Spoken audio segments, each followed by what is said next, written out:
Hi, BookTube. Welcome to Jackie's Literary Corner. I am Jackie, and today I am doing a tag for you guys.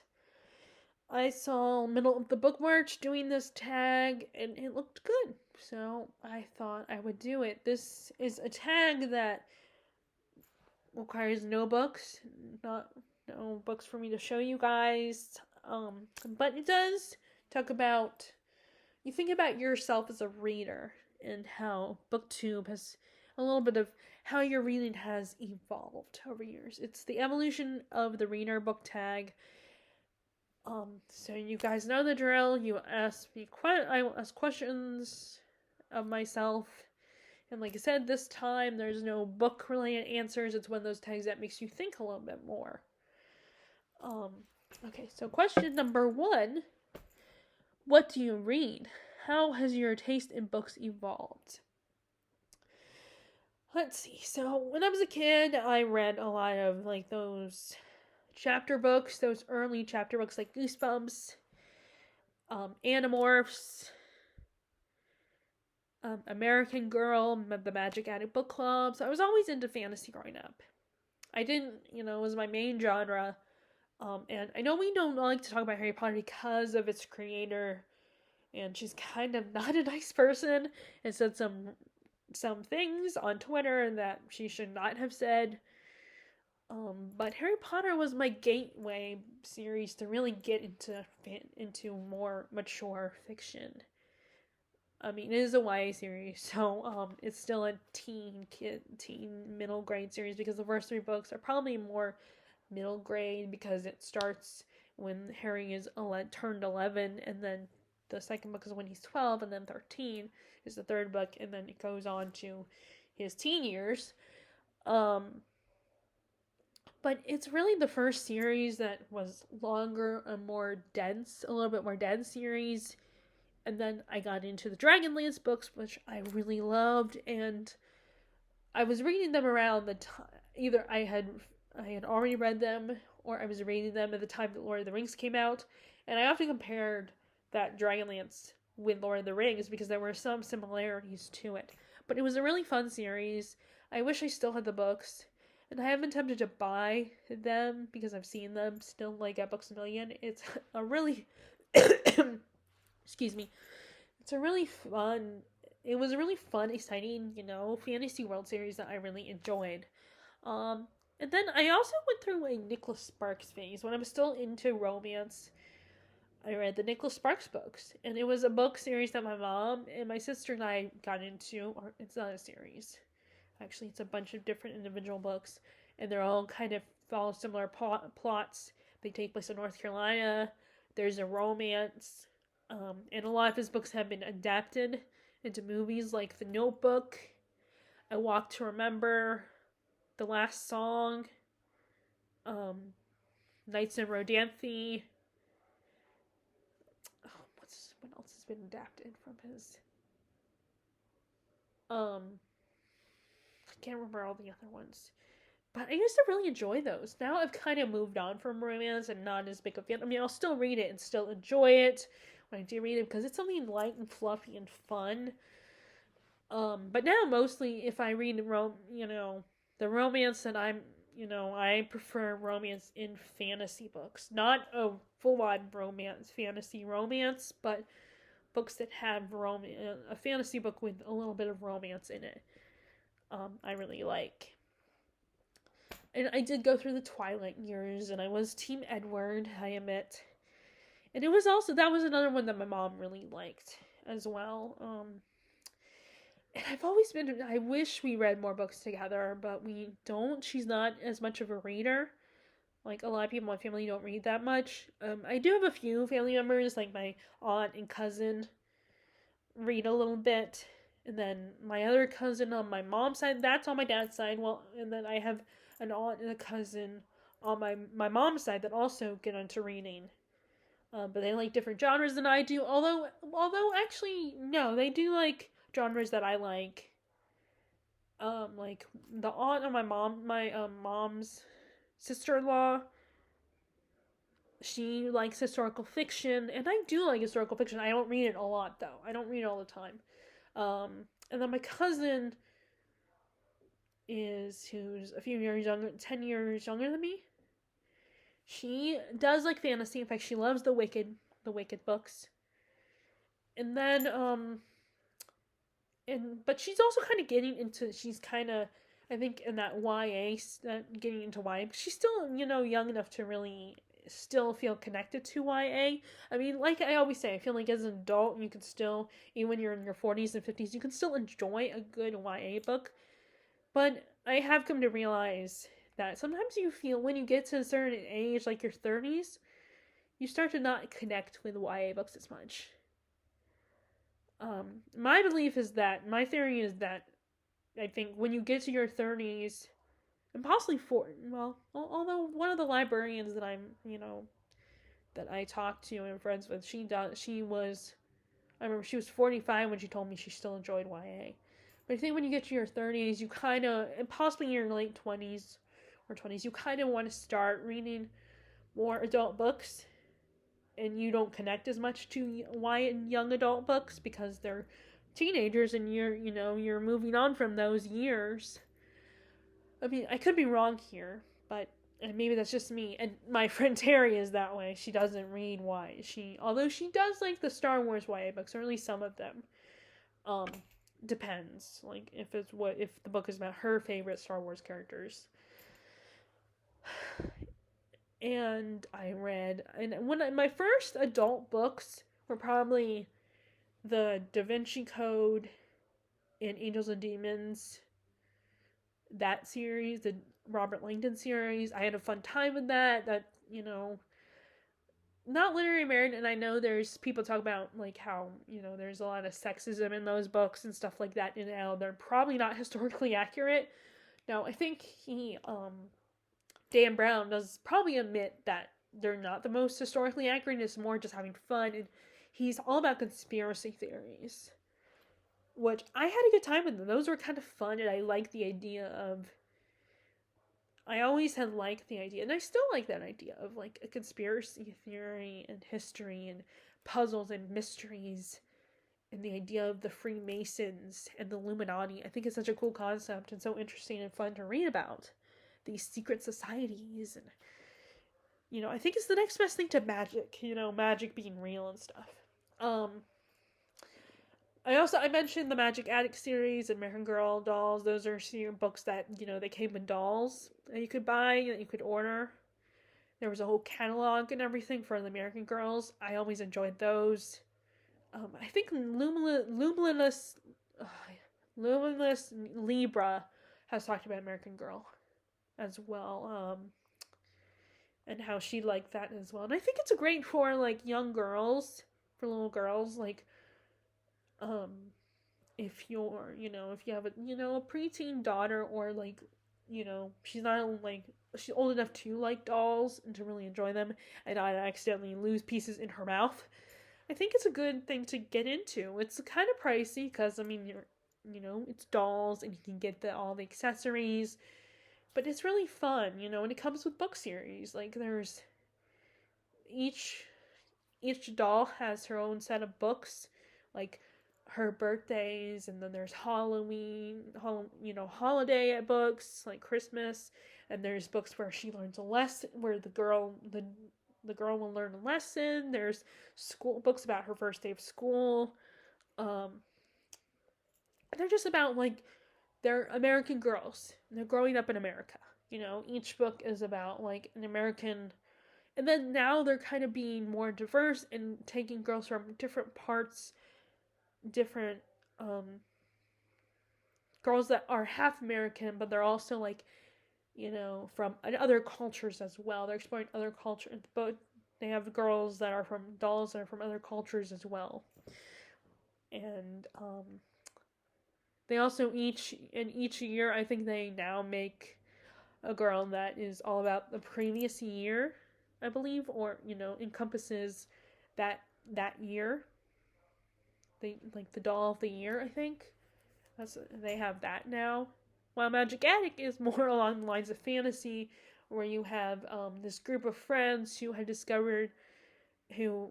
found this attic, went into this attic where they found like clothes, all these costumes and props and stuff, and they dress up in them, and then when you dress up in them, all of a sudden a portal to another time period, which that's another thing. American Girl also is in different time. Each girl is in a different time period as well. While Magic Attic, they are sent back to a different time period with help from the costume, which I always thought that was a really cool concept. I always wish that could happen in real life. So that was another big thing in like my little, when I was little girl, like a little bit younger before my preteen years. That was something I really got into, book wise and doll wise. So, and then now once I got to like high school and the high school years and middle school years, I started trying to now in the present day, I'm trying to get more challenging books, and like I've gotten more into classics now that I'm out of school, because I think, but there are some classics I really enjoyed even when I was in school. Like I read Jane Eyre when I was 16 and just fell in love with that story and Jane as a character, and I mean at the time I didn't see the problems with Rochester and how and his whole issues and how maybe he's not relationship goals. I'm trying to think of it. And I liked The Great Gatsby. I really enjoyed that one. I know that, and that was one of our assigned readings. I did not like Tom Sawyer or Huck Finn, but I might give those two another chance. I keep thinking about it. Because, I saw a comment on Goodreads critiquing, like saying that they didn't like a certain book. Like it might have been The Last of the Mohicans, because I kind of have that on the brain, because like I said, I went to a previous video I mentioned going to Chimney Rock, and a lot of The Last of the Mohicans was filmed at Chimney Rock. And this person did not like the book, and someone made a comment saying that they feel like, well, maybe you need to give it another shot and read it. It might have been that book. It might not have been that book. It might have actually been one of the, Mark Twain's books. Talking about you should give it another shot because your feelings might change as you get older. And I think that does happen. I think as you get older, your taste and feelings on something can change and evolve, which is what this tag is about. So maybe I have thought about giving those books another shot. And maybe trying them out and seeing if my feelings on them have changed. Because, I liked the Disney movie Tom and Huck, which is kind of inspired by the books. And I think it takes the plot of Tom Sawyer, takes elements of that plot, and puts it in the movie. But, like, it has the famous painting in the fence scene, the scene in the cave. It's like, it only focuses on the Tom Sawyer book. It does not focus on the Huck Finn book. But I do believe that, although I think Disney did make a Huck Finn book, a Huck Finn adaptation. But I think that's another one that has, like, people are iffy about that one, because, there's certain elements that people aren't as comfortable with today than is in that story. But I do want to give those another shot. And I think I've definitely gotten more into trying more challenging books. Like, I didn't think I would like epic poetry, but I took a British literature class, and I liked the first two books we read, the Sir Gawain and the Green Knight, and Beowulf. I did kind of enjoy those. There were things about them that I didn't love, but there were elements about them that I liked, like the journey of Gawain trying to get to the Green Knight and keep his promise to let the Green Knight chop off his head. That whole mystical, that whole concept is really, like, strange and wonderful, I think, and it's twisted kind of way, and Beowulf, I like the whole idea of he has to kill these monsters. I didn't like Beowulf as a character. Wasn't my preference. but like I like the plot of that story, and I love to, and that must come from the fact that I love fantasy first and foremost. So I started getting more into, like epic poetry and more adult works, and I'm also focused on other genres like horror and and I'm trying sci-fi right now. I've tried it once before, and I think I've made a mistake of starting. I should not have started where I started when I first attempted it. I'm taking my time this time, although Dune is a pretty intense series, so.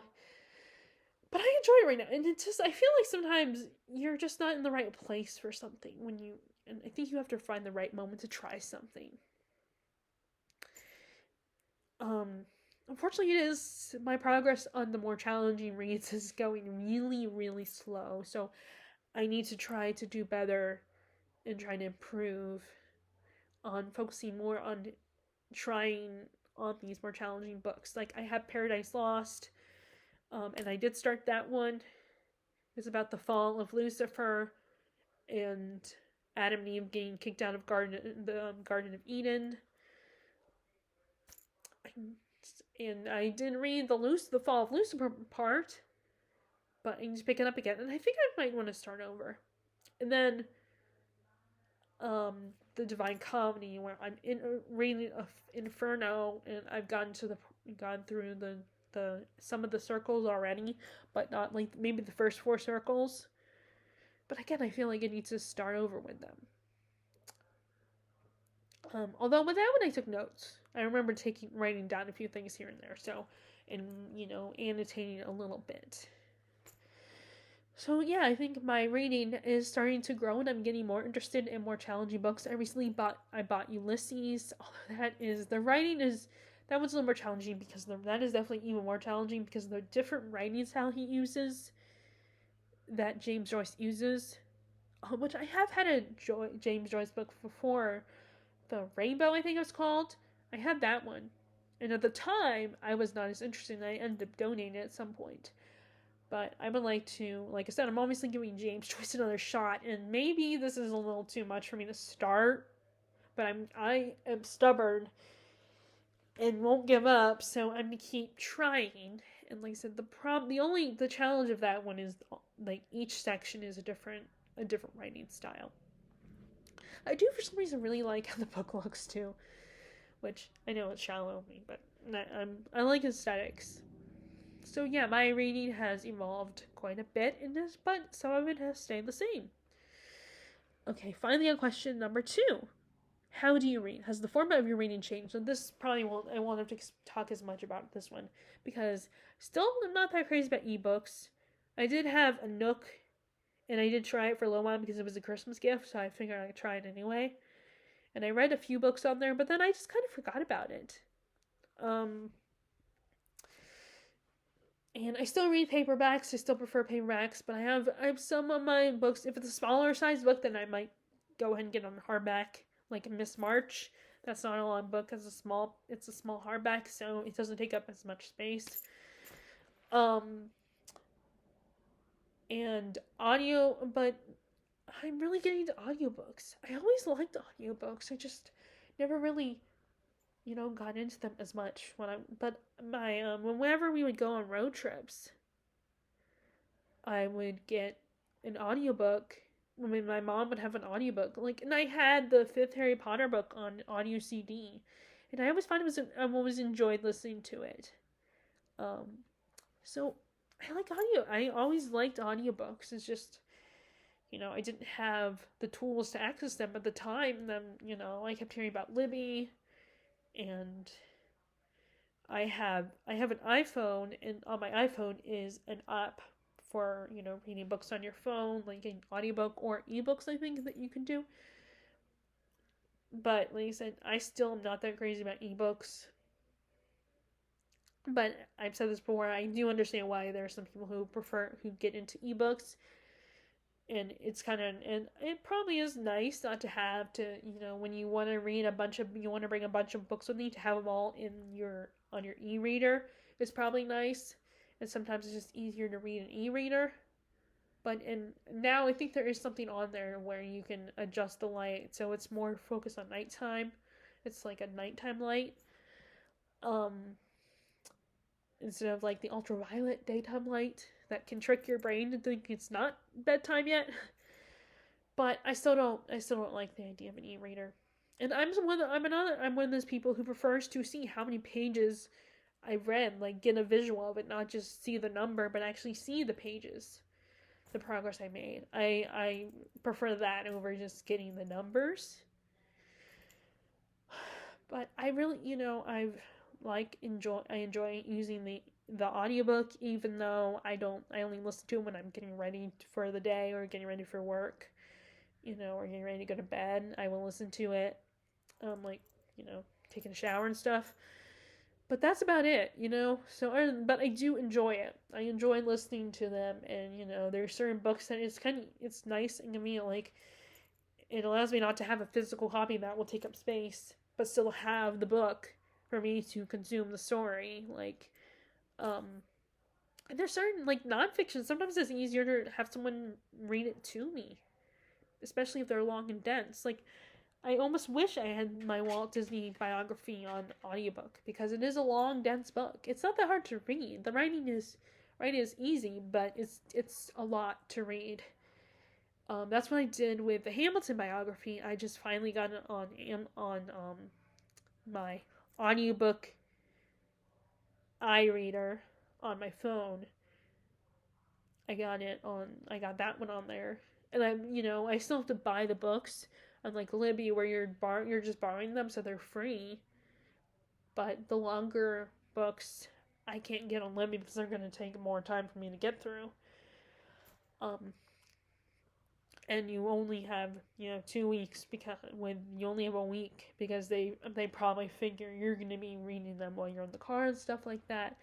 And you can also adjust the speed of the book, how long the speed of how it's read. And I think that's why they figure it's okay to make it only a week. And let's see, what other books have I read? Yeah, so really that's all. That's what's changed. That's how it's evolved, and I've gotten more into audiobooks. Okay, number 3. How much do you read? Do you read more or less than previously? When do you read, and how often has your reading changed? First, do I read more or less? The funny thing is, when I was a kid, I was definitely a couch potato. I watched a lot of TV and movies. And that was the thing that kept me, distracted. And like my mom, that was the thing that my mom would have to call me and I wouldn't hear her because the TV was too loud. And I still have that problem, but also it's with the, YouTube videos. I could have the volume a little too loud and then not hear them call me for like dinner and stuff. But I think because I'm 33 years old, that they're not going to get that mad at me, and they might get annoyed and think it's disrespectful, but they also, I'm an adult, and my dad doesn't care as much.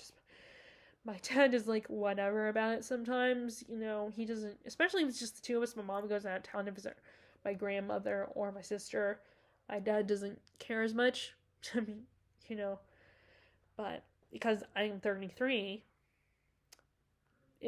I'm not gonna like get in trouble for it. They're just gonna be annoyed by it and be like, "We called you twice." But anyway, so sorry, I'm rambling.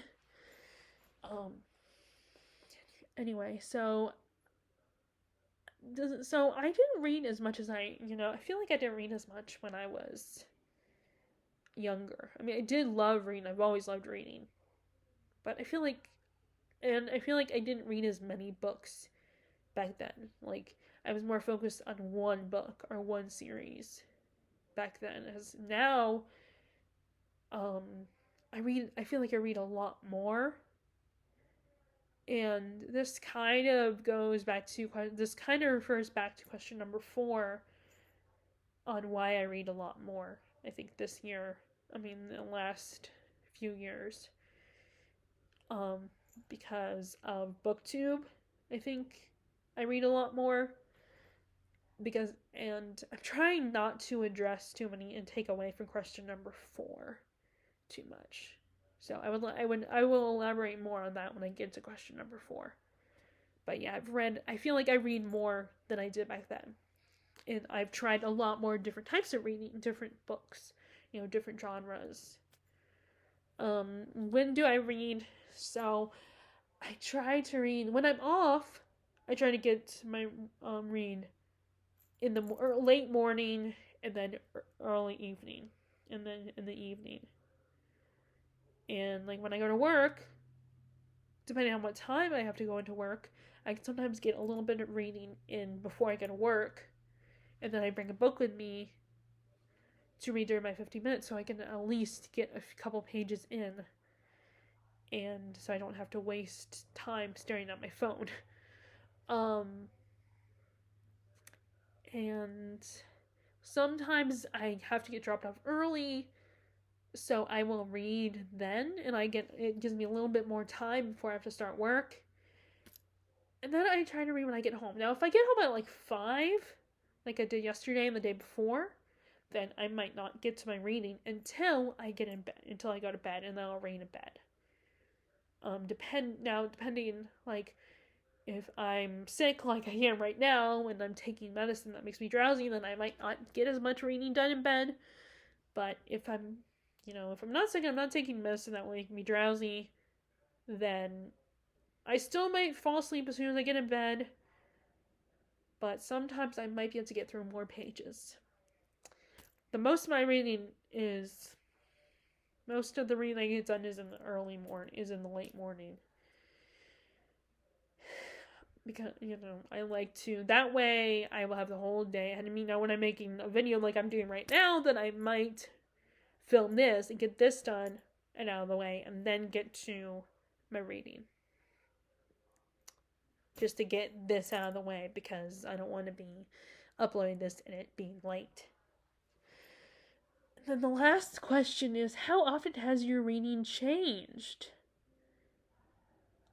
Which this kind of refers to what I said in the question number 1 and the question number 2, which is, I feel like it's changed quite a bit, because I'm definitely trying all these different things now. And just trying different genres, testing out the waters, and trying things that I didn't think I liked, like epic poetry or short stories. And I find that I like some books in those categories. And I still occasionally, I don't read romance as much anymore. And then genres that I previously was like, oh, I like this, but I don't love it, because I was mostly focused on fantasy. I'm getting more into those genres as well. And also, I'm getting even more into classics now. So I feel like as I've gotten older, and now that I'm more involved in BookTube, I definitely am trying all these new types of books. And I feel very motivated with my reading because of BookTube.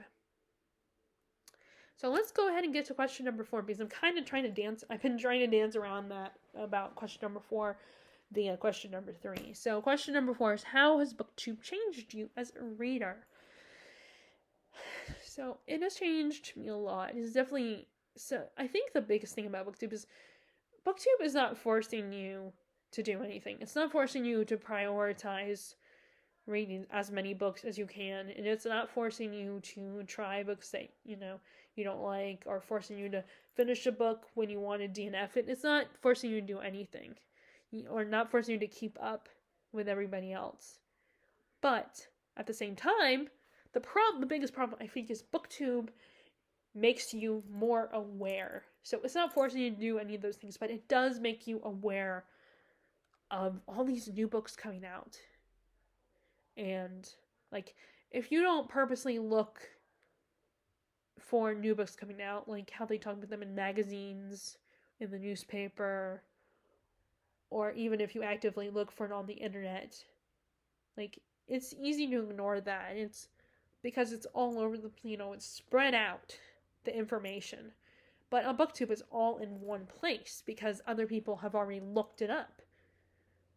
So you hear a lot about all these new books, and you also hear about what everybody else is reading. You meet these other people who read at different paces than you are.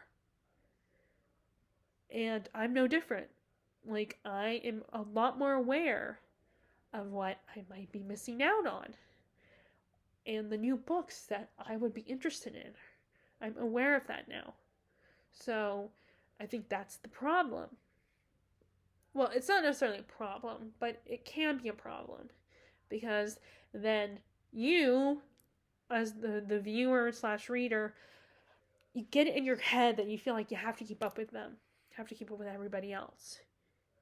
And I feel like I can be that way. Now, maybe not everybody. Like, any of you guys watching this, maybe you don't feel this way.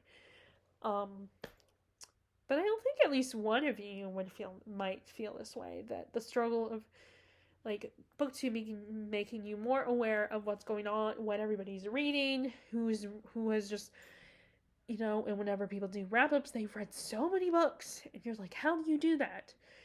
And it's no one's fault. Like, I feel like it's no one's fault. It's just, probably comes from your, in a way, insecurities. Like, it comes from my insecurities of feeling like wanting to keep up with everybody. So, there's the bad part. That's the negative. But then the positive is, like I said, you catch up. You're able to keep up with the newer books. You're able to know which newer books are coming out as sooner rather than later. And also, like, you get to hear other people's thoughts on these other books. Like, I can read the back of a book and think, oh, that's not for me. But then, because I will hear, like Olive loves nonfiction. And she has recently got me more into nonfiction. Because the way she talks about them and summarizes what they're about and how passionate she gets has gotten me more interested in some nonfiction. And realize that nonfiction is not that hard. It's just, as long as you find the right subject matter, you can get into nonfiction. And there's all these other genres as well that I normally would not have picked up on my own. And I think BookTube has made me more aware of those genres and trying them out, because BookTube allows those people to elaborate on it and dive really deep into those. Like, I recently got a comment that someone on a 7 on Sunday that I did, where 7 Dark and Creepy Reads, where they comment saying that, oh, this now allows for me to find some books that I've never heard of in the horror genre that I can add to my TBR list, which can be both good or bad. Because on the one hand, it's really great because you're discovering new books that you've never read before, but at the same time, it's adding on to your list of books that, and that can be overwhelming. And if you're like me, and I tend to, sometimes I can't find those books at the library, then I will be adding them onto my list of books to buy in the future. Unless I'm just not, I'm only mildly curious about them, mildly interested. But that's basically how BookTube has changed me as a reader, is that I have become more aware and I'm trying new things. I'm trying and exploring genres that, yes, I've liked in the past, but I haven't really dived deep into those genres, and trying to challenge myself a lot more. Although I think I've already said this, that I feel like I'm still kind of taking that very slow and haven't challenged myself enough. And, like, I will buy these books like Paradise Lost and The Divine Comedy and still have not really dived deep into them. Only read a little bit of them. And it gives me confidence that I can get through books like Clash of Kings and get them done, because there are other people. And even I haven't, like, really interacted directly with some of these booktubers, it's nice to know that some of them, are interested in the same things I am, and they talk about books that I normally wouldn't consider.